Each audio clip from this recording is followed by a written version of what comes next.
I'm working on a lot of the different dance movements of the French suites of Bach, and I've done a bunch of different ones at short order. In a few days, I've tried to learn them quickly and thoroughly. I've realized, and I hope I can show today, how important modulations are, knowing the mapping of your piece, particularly with Bach.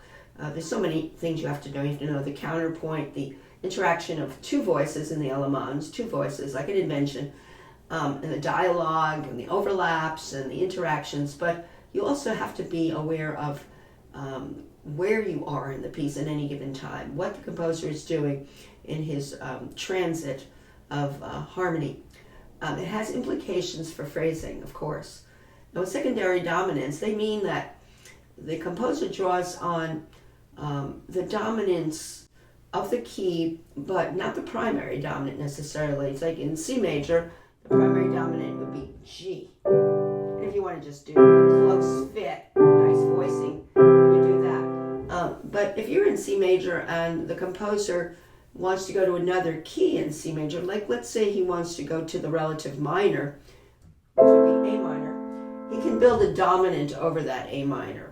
And the dominant of A minor, if you go up 5 notes, if you were in that scale, you get an E major chord. Now, if you want to make it a tight fit, smooth fit, you would do this. The question is, when you do this, what is this chord that got you there in the key that we started with? You started with the key of C. Let's say the piece is in C, but we want to get smoothly to A minor. What we would do to create the modulation would be go to the 3rd degree of the scale. This would be the 3 chord. The 3 chord of C major is a minor chord.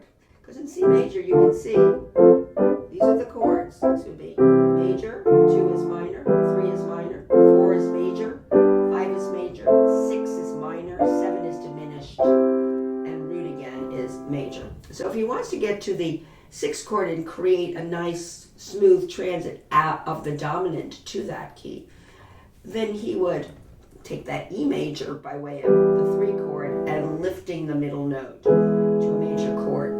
Now you want to really make it more emphatic. You could add a 7th, so you have a dominant 7th, and then that nicely, smoothly rolls into a minor chord. A minor chord is inverted. So that's called the secondary dominant, where the composer takes a chord, makes it major in the interests of bringing us to another key zone, the 6th chord or the A minor. If you have want to get to the dominant of G major, which would be the G major would be the dominant of C, and you want to build a dominant over it. Let's see what the dominant of G major is. It's D major. You had a 7th. You have a nice resolution from dominant to this new key zone, which would be G major. Now what we do then to get that literally is we go to the 2 chord of the C major key and we make it major. Because a dominant chord has to be major. Add a 7th maybe. And that nicely brings us to the dominant of the dominant. Now, I'm drawing on these particular relationships because in the Allemande that I'm learning, he basically is using he's basically making a transit to the dominant of the dominant. He's making a transit to the 6th chord by using its dominant. And he's also taking the tonic, and in this case I'm using C major, and putting a 7th on it, which brings us to the subdominant key.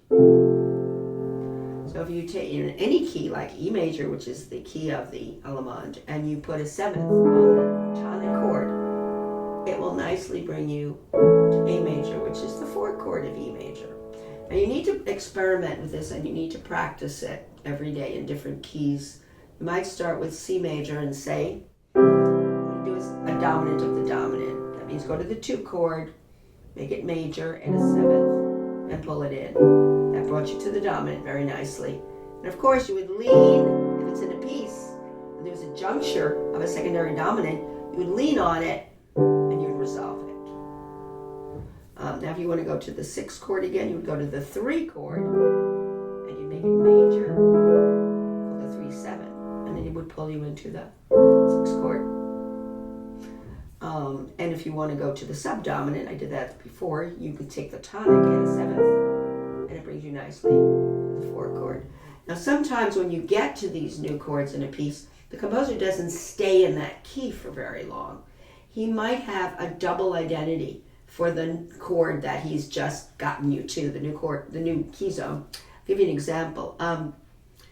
The composer might want to get you to the sixth chord, which would be the relative minor, by way of, again, the 3/7.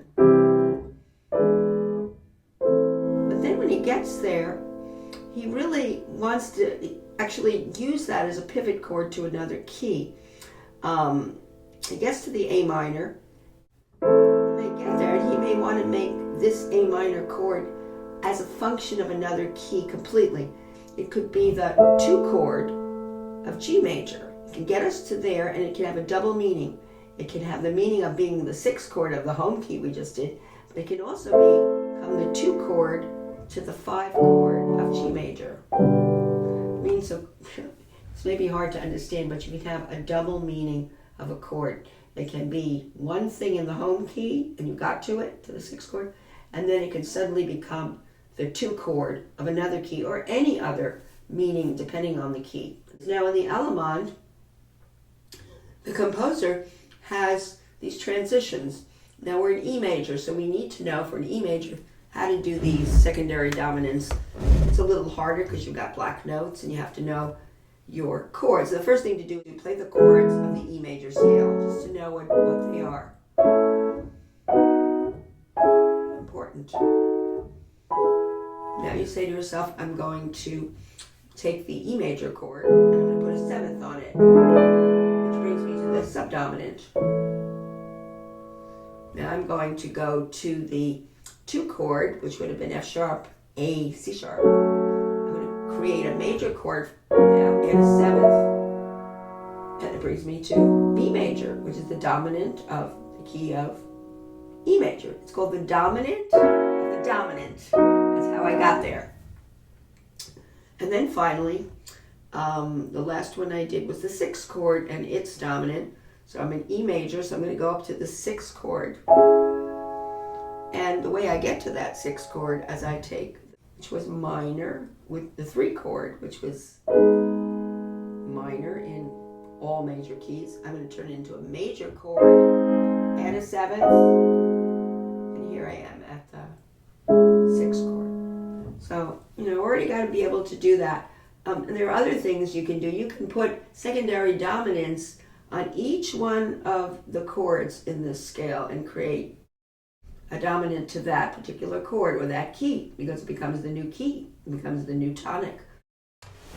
The other important aspect of studying and analyzing these Allemandes, particularly in any of Bach's music, is to understand sequences. Sequences, I'll give you an example, are you can have melodic sequences, harmonic sequences. These could occur in either hand or both hands. I'll make one up. I'll take a little melodic segment.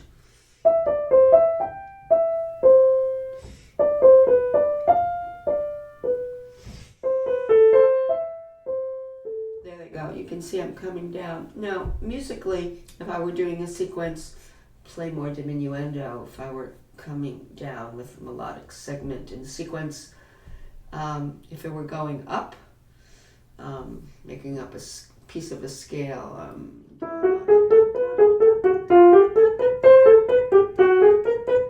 whatever it is, I would increase and intensify.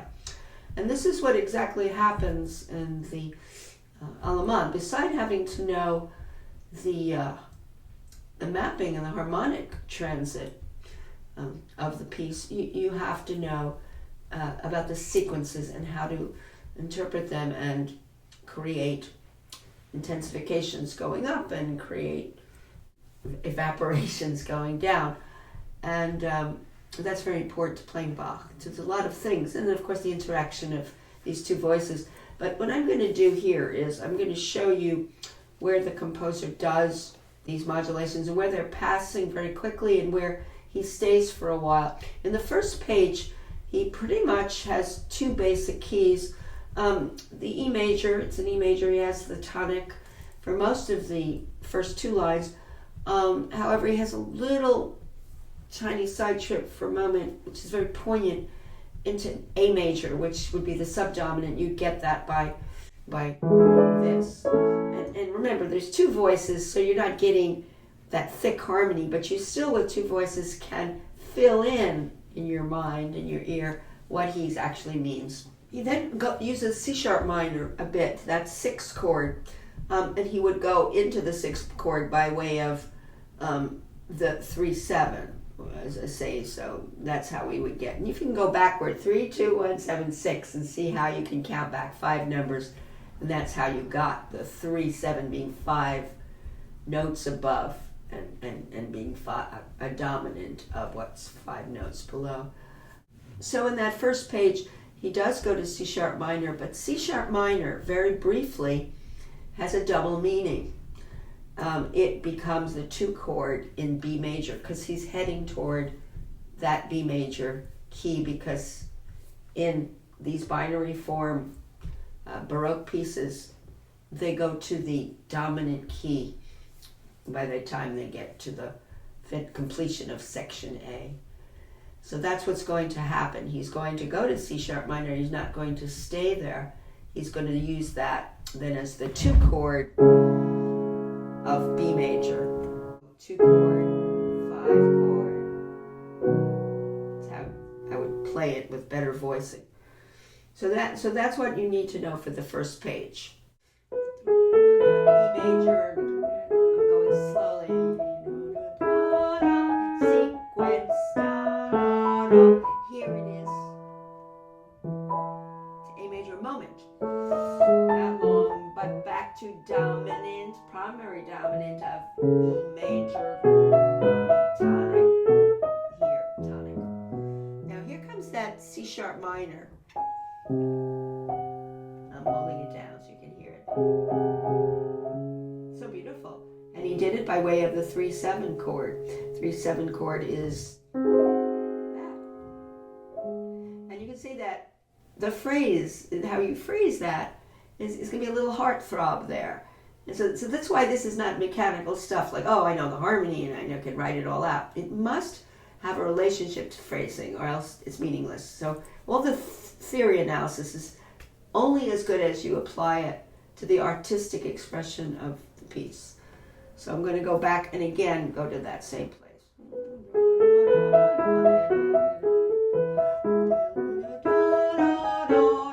Sequence to A major for a moment.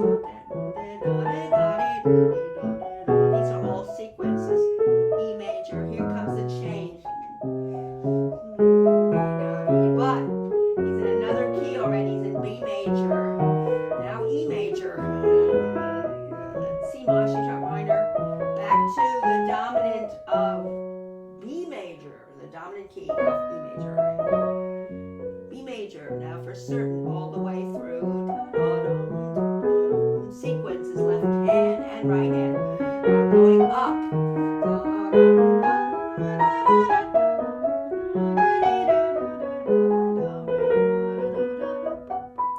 So I finally got to.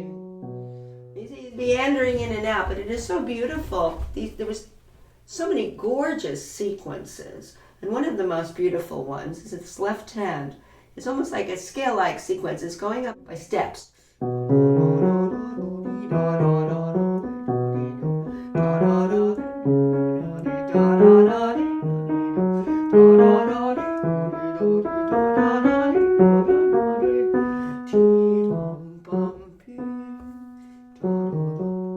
that's so beautiful. That's a beautiful sequence.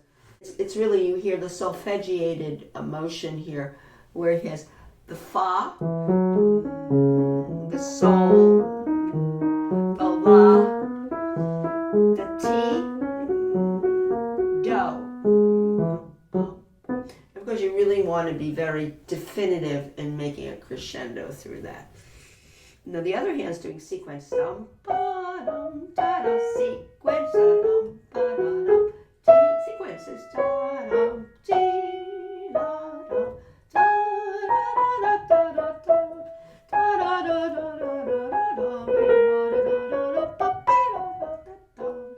So beautiful, very beautiful place where the left hand, you were attracted, of course, to this this sequential by steps set of measures. And there's another place that's very poignant here. Left hand. Sequences.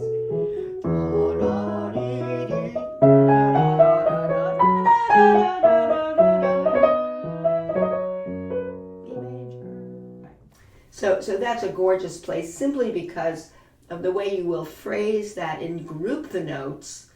And beside it being the harmonies being so beautiful, it's how you now have a new shape to the line that's almost suggested by itself. In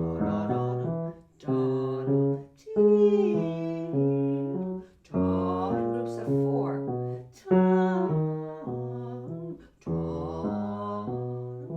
That is too beautiful for words. But I'm going to play through the second half, and you'll be able to hear there's many more key modulations in the second half. But at least you'll be able to kind of fine-tune your ears. Second half is a lot more difficult. There's a lot more activity going on between the hands, modulations,